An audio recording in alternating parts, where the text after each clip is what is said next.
করবেন আমার জন্য, ঠিক আছে? আসবোই তো। বাকি কেন বলায়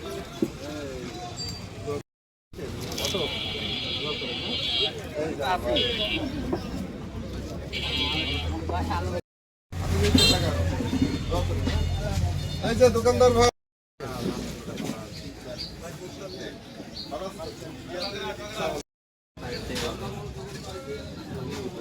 কেমন আছেন? সেই সময় থেকেই আছে।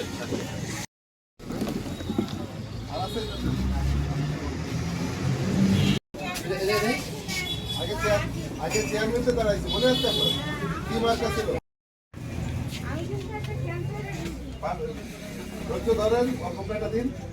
জি, আসসালামু আলাইকুম।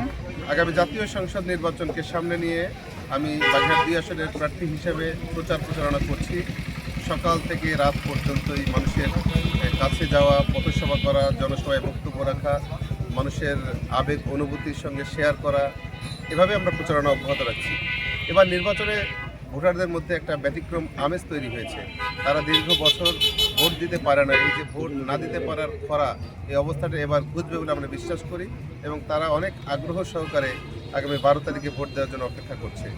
আমরা মনে করছি ভোটারদের মধ্যে যে আগ্রহ উদ্দীপনা দেখতে পাচ্ছি, বিশেষ করে তরুণী ভোটার যারা রয়েছে তাদের মধ্যে আগ্রহটা বেশি এবং আমি একজন তরুণ প্রার্থী হিসেবে তারা আমাকে আশ্বস্ত করছে, আমিও আশ্বস্ত করছি যে আগামী নির্বাচনে তারা যে ম্যান্ডেট দিবে, তারা যে মতামত দিবে, যে ভোট দিবে, এই ভোটের মাধ্যমে ইনশাআল্লাহ দাঁড়িপাল্লার প্রতীক বাগেরহাট বিজয়ী হবে, এ ব্যাপারে আমি আশাবাদী।